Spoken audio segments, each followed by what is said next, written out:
जय हिंद दोस्तों स्वागत है आपके अपने YouTube चैनल एग्जामवीर में। मैं आपका दोस्त राहुल कुमार आपके अपने YouTube चैनल एग्जामवीर पर तहे दिल से स्वागत करता हूं।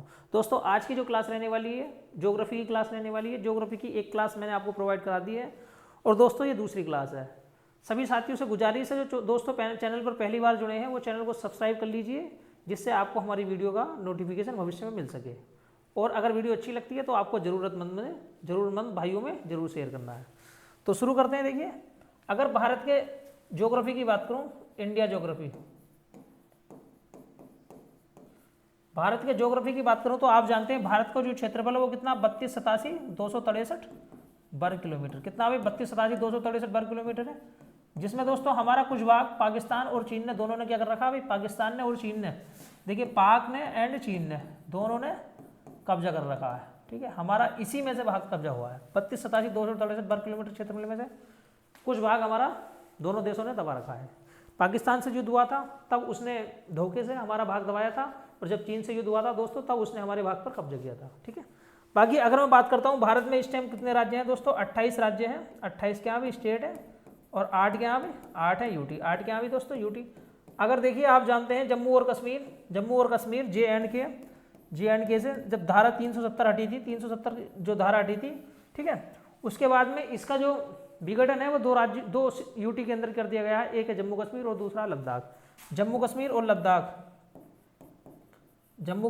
लद्दाख में ये दोनों को जम्मू कश्मीर में और लद्दाख में बांट दिया गया है।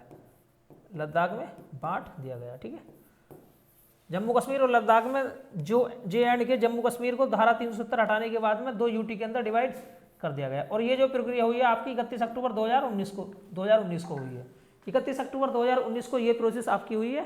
ठीक है, इसके बाद में दमनदीप और दादर नागर हवेली दोनों को विलय किया गया है और एक यूटी में कन्वर्ट किया गया है। ठीक है दोस्तों, देखिए ये चीज आपको जाननी जरूरी थी। बाकी अगर मैं बात करूं तो भारत संसार में पूरी दुनिया के अंदर, ठीक है, 8वां भारत पूरी दुनिया के अंदर दोस्तों अगर मैं बात करता हूं जनसंख्या के मामले में, तो जनसंख्या के मामले में पहले नंबर पर पहुंच गया है। हालांकि 2011 के आंकड़े की बात करूं तो हमारी जो पोजीशन थी तो वो सेकेंड नंबर की थी, लेकिन अब हम चाइना को पीछे छोड़ चुके हैं। ठीक है, आपने भी ये आंकड़ा अखबार के अंदर दिया कि हमारी जो जनसंख्या है वो 142-47 करोड़ हो चुकी है। जबकि अगर 2011 की मैं बात करूं तो 2011 में हमारी जनसंख्या थी 121 करोड़। कितनी थी? 121 करोड़। लेकिन अब हमारी जनसंख्या 142 और 143 करोड़ के समथिंग में हो चुकी है दोस्तों, और हमारी जो पोजीशन है वो पहले नंबर पर आ चुकी है। मतलब हम जनसंख्या के मामले में चीन को पीछे छोड़ चुके हैं। अब देख लेते हैं क्षेत्रफल के मामले में। देखिए क्षेत्रफल की अगर मैं बात करूं तो हमसे बड़ा देश रूस के बाद में दोस्तों कनाडा। ठीक है, रूस के बाद में कनाडा के बाद में दोस्तों आपका आता है अमेरिका, USA। अमेरिका की अगर बात की जाए तो अमेरिका के बाद में दोस्तों आता है, देखिए अमेरिका के बाद में आता है चाइना, चीन के बाद में आता ब्राज़ील, और ब्राज़ील के बाद आता ऑस्ट्रेलिया।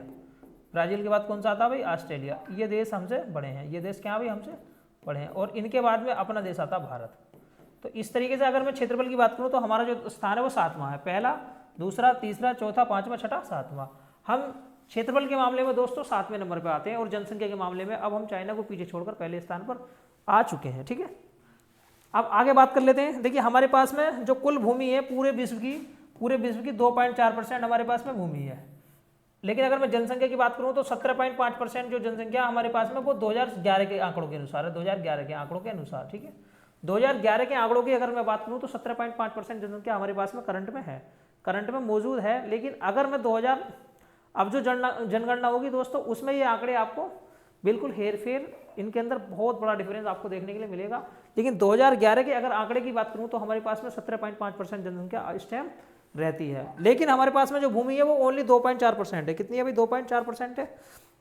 अब देखिए आज मैं आपको दोस्तों अगर मैं लिंग अनुपात की बात करता हूं तो लिंग अनुपात जो है हमारे देश में 943 है। वो कितना? 943 कितने भाई? 1000 पुरुषों पर। लिंग अनुपात किसे कहते हैं भाई? 1000 पुरुषों पर स्त्रियों की संख्या, 1000 पुरुषों पर स्त्रियों की संख्या। अगर मैं जनसंख्या घनत्व की बात करता हूं तो 382 क्या भाई हमारा जनसंख्या घनत्व है, 382 जनसंख्या घनत्व है। ठीक है, अब भारत में अगर देखिए सबसे बड़े, ये भारत का एक परिचय है। यहाँ से आपको बहुत सारे प्रश्न दोस्तों देखने के लिए मिलेंगे और एक एक चीज को बढ़िया तरीके से दोस्तों डिफाइन किया जाएगा।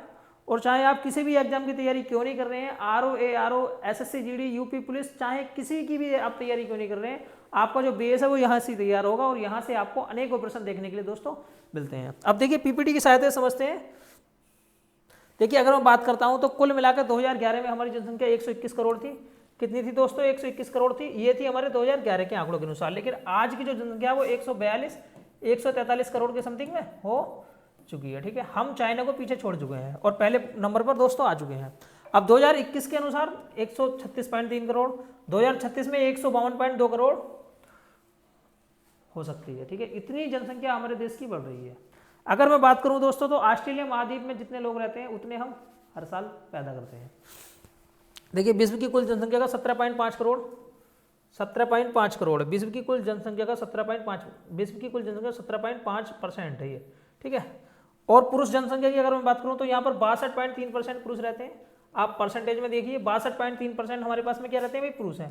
पुरुष जनसंख्या जो है वो 62.3% है। 62.3% हमारे पास में मेल है, 62.3% मेल है और बाकी हमारे पास में फीमेल कितनी है भाई?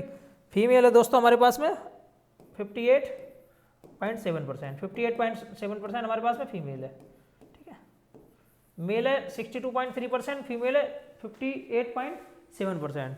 तो ये भी आंकड़ा आपको देखना है कि पुरुष कितने, महिला कितनी है। अगर पुरुष की बात करी जाए तो ऐसा समझ लेना है कि पुरुष है 62% और महिला है 58%। महिला कितनी? 58%, 4% का डिफरेंस है, मतलब 4 से थोड़ा सा कम। ठीक है, अब यहाँ पर देखिए ग्रामीण जनसंख्या की बात कर लेते हैं कि ग्रामीण जनसंख्या कितनी है, क्योंकि आपसे पूछा जाता है कि भारत में कितनी नगरीय जनसंख्या है और कितनी ग्रामीण जनसंख्या है। तो लगभग 70% लोग हमारे देश में ग्रामीण है, 68.8%, 69% समझ लीजिए आप। 68.8% जनसंख्या आज भी भारत के अंदर ग्रामीण है, अगर आंकड़े देखे जाते हैं 2011 के अनुसार। ये 2011 का आंकड़ा है और जब तक यही मान्य है जब तक आपकी नई जनगणना नहीं होती है। ठीक है, अब देखिए अगर शहरी जनसंख्या की बात करी जाए तो शहरी जनसंख्या ओनली 31.2%, मतलब 30% के समथिंग में हमारे देश में शहर में लोग रहते हैं। और 69% देखिए 68.8% क्या है भाई? ग्रामीण जनसंख्या, और 31.2% क्या है भाई? शहरी जनसंख्या है। इन दोनों के अंदर आपको बैलेंस बनाकर रखना है और ध्यान रखना है कि कौन सी चीज क्या है। शहरी जनसंख्या कम है लगभग 30%, और जो ग्रामीण जनसंख्या है वो लगभग 70% है, 69% है। ध्यान रखना है, एक दो का जो डाटा है वो आपको उनमें ध्यान रखना है कि कितना कम और कितना फालतू है।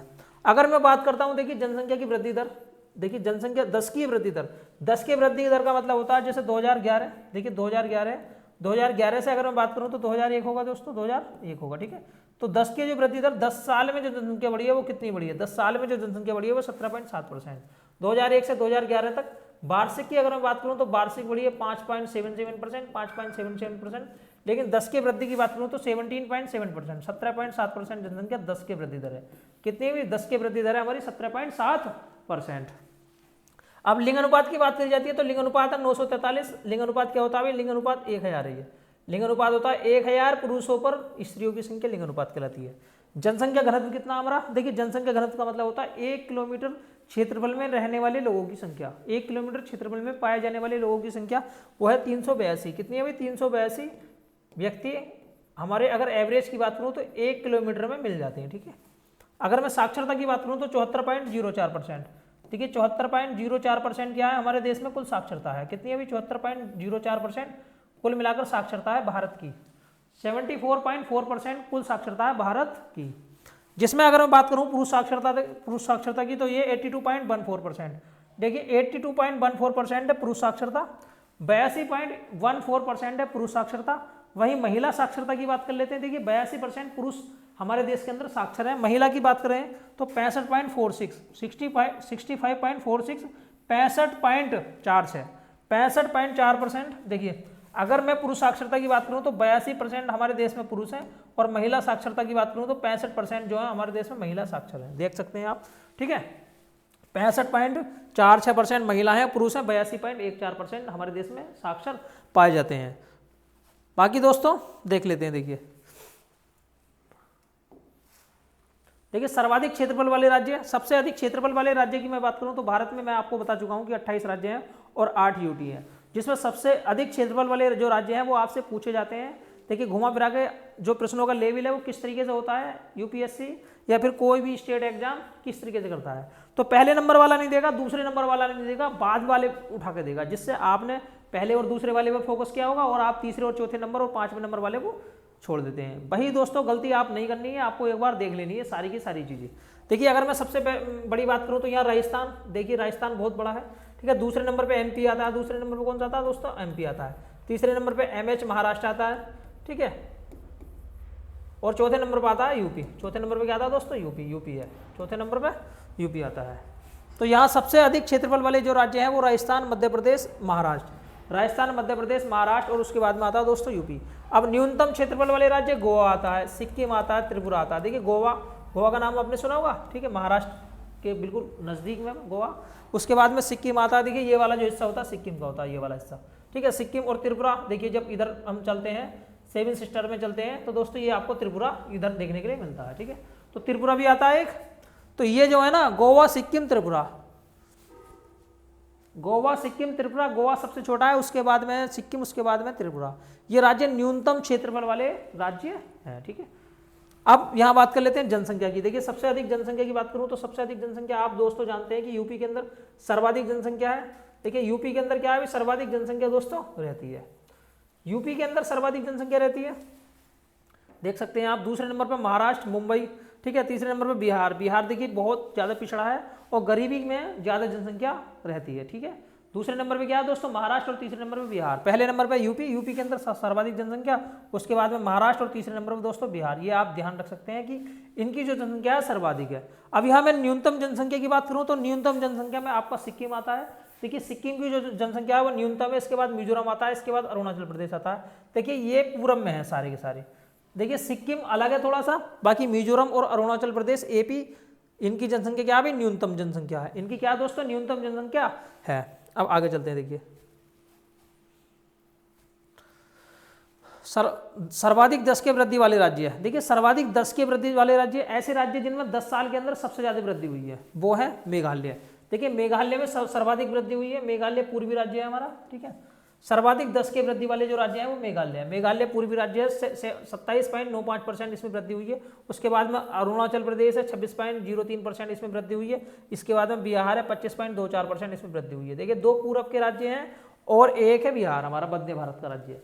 मेघालय की बात करता हूं तो सबसे ज्यादा 10 के वृद्धि वाला राज्य है। दूसरे नंबर पे एपी, अरुणाचल प्रदेश है और तीसरे नंबर पे बिहार आता है, जिसमें भी काफी अधिक वृद्धि हुई है। यह 10 की वृद्धि है। 10 की वृद्धि का मतलब होता है दोस्तों 10 साल के अंदर होने वाली वृद्धि। जो 10 साल के अंदर वृद्धि हुई है उसे हम 10 की वृद्धि कहते हैं। अब देखिए न्यूनतम 10 की वृद्धि वाला राज्य, तो यहाँ सबसे कम नागालैंड के अंदर वृद्धि हुई है। नागालैंड के अंदर सबसे कम वृद्धि हुई है। उसके बाद में केरल के अंदर वृद्धि हुई है। केरल साक्षर है इसलिए यहाँ पर कम वृद्धि हुई है, 4.91%। गोवा की बात करी जाए तो 8.23%, यहाँ भी कम 10 की वृद्धि हुई है। अब सर्वाधिक घनत्व की बात करें, देखिए यहाँ घनत्व की अगर मैं बात करता हूँ तो सर्वाधिक घनत्व का मतलब होता है सर्वाधिक घना बसा राज्य, ऐसे राज्य जो सबसे ज्यादा घने बसे हैं। क्या भी सबसे ज्यादा घने बसे हैं, ठीक है। एक बार देख लेते हैं सर्वाधिक घना बसा जो राज्य है, आप जानते हैं दोस्तों सर्वाधिक जो घना बसा राज्य है वो है बिहार। क्या भी सर्वाधिक घना बसा राज्य बिहार, जिसका जो जनसंख्या घनत्व है वो है 1102। कितना भी 1102। सर्वाधिक जनसंख्या, सर्वाधिक जनघनत्व जो है वो बिहार का है, 1102 है। बिहार सबसे ज्यादा घना बसा हुआ है। दूसरे नंबर पर पश्चिम बंगाल आता है, बेस्ट पश्चिम बंगाल आता है, ठीक है। इसकी जो जनघनत्व वो है 1028। कितना, इसका कितना भी 1028 है। इसके बाद में केरल आता है। देखिए केरल भी बहुत घना बसा हुआ, 860 है। कितना भी 860 है दोस्तों।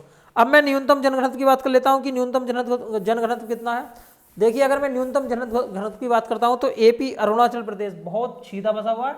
ओनली 1 किलोमीटर में 17 लोग यहाँ आपको देखने के लिए मिलेंगे। 1 किलोमीटर अगर आप घूमते हैं ऑल एपी के अंदर तो ओनली 17 लोग आपको देखने के लिए मिलेंगे। मिजोरम के अंदर ओनली 52 लोग और सिक्किम के अंदर ओनली 86 लोग। तो देख सकते हैं कि सर्वाधिक जनघनत्व किसका है और सर्वाधिक न्यूनतम जनघनत्व किसका है। देखिए सर्वाधिक अगर मैं जनघनत्व की बात करूं तो बिहार पहले नंबर पर है, दूसरे नंबर पर पश्चिम बंगाल है, तीसरे नंबर पर केरल है। वहीं न्यूनतम की अगर मैं बात करूं दोस्तों तो सबसे कम घना बसा हुआ जो है वो है हमारा एपी, अरुणाचल प्रदेश। दूसरे नंबर पे सिक्किम, मिजोरम और तीसरे नंबर पर दोस्तों सिक्किम, ठीक है। एपी और मिजोरम और सिक्किम, ये है न्यूनतम जनघनत्व वाले राज्य। अब आगे देख लेते हैं दोस्तों। देखिए सर्वाधिक लिंग अनुपात की बात करी जाए तो सर्वाधिक लिंग अनुपात कौन कौन से राज्यों में पाया जाता है?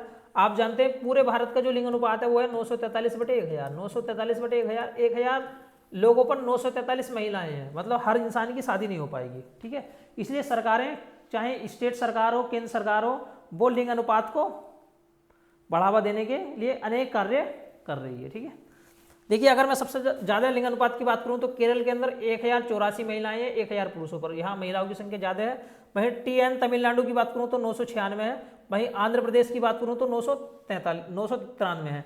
देखिए आप देख सकते हैं कि लिंग अनुपात में हमेशा दक्षिण भारत के राज्य पहले नंबर पर है, क्योंकि ये ज़्यादा शिक्षित है भाई।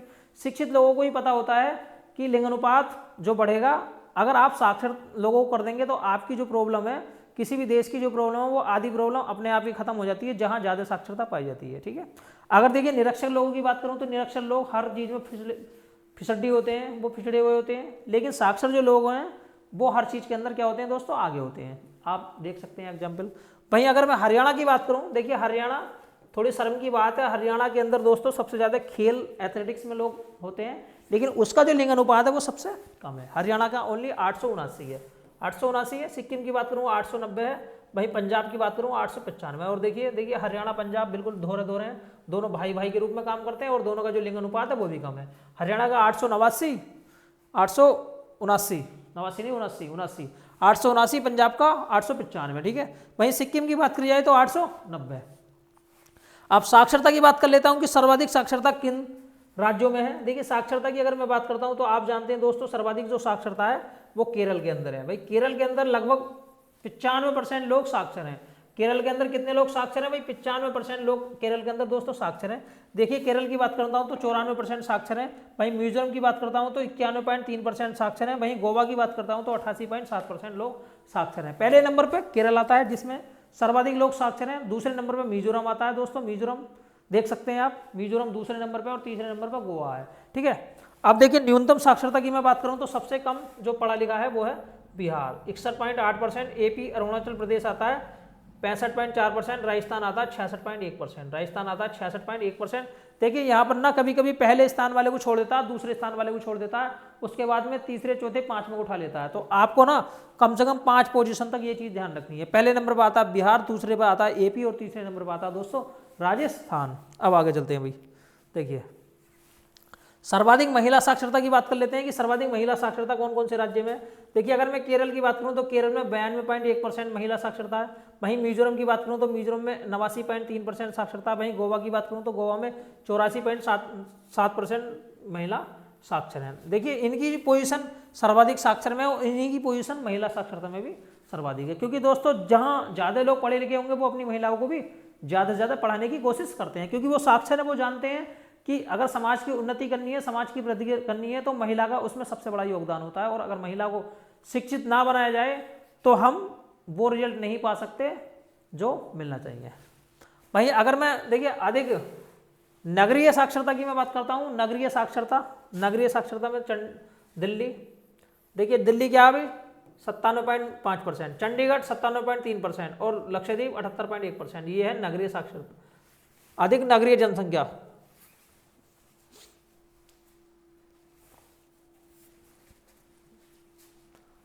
क्या भाई न्यूनतम महिला साक्षरता, देखिए न्यूनतम महिला साक्षरता की बात कर लेते हैं। न्यूनतम महिला साक्षरता कितनी है? एक मिनट,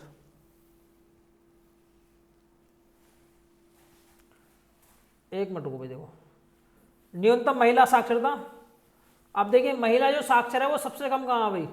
अगर मैं न्यूनतम महिला साक्षरता की बात करता हूँ तो यहाँ बिहार है 51.5% है, राजस्थान दूसरे नंबर पर है। ठीक है, महिला साक्षरता में 52.1% है, झारखंड तीसरे नंबर पर है, 55.4% है न्यूनतम में। ठीक है दोस्तों, देखिए ये चीज़ मैंने आपको भारत के एक तरीके से एक परिचय के बारे में बताई है दोस्तों। अब अगली जो क्लास रहने वाली है वो आपके हिमालय के ऊपर रहने वाली है कि हिमालय कितने प्रकार का है। अगर मैं हिमालय की बात करूं दोस्तों तो हिमालय आपका देख सकते हैं भाई, हिमालय कहाँ है भाई? हिमालय दोस्तों कई आपके देशों से गुजरता है, जिसमें नेपाल, तिब्बत, अपना भारत, ठीक है, और कई स्टेटों से होकर गुजरता है। तो हिमालय का कितने प्रकार हैं? नदियों के आधार पर और जो उसका वर्गीकरण है उसके आधार पर भी हिमालय देखो वैसे देखा जाए तो 4 प्रकार का है। बाकी मैं आपको अच्छी तरीके से अगली क्लास में दोस्तों बताऊंगा एक एक चीज़। तो दोस्तों अगर क्लास अच्छी लगी है तो क्लास को लाइक कीजिए, वीडियो को लाइक कीजिए और अपने दोस्तों में जरूर शेयर कीजिए। मिलते हैं दोस्तों नेक्स्ट वीडियो में। आज के लिए इतना ही काफ़ी है। जय हिंद, जय भारत।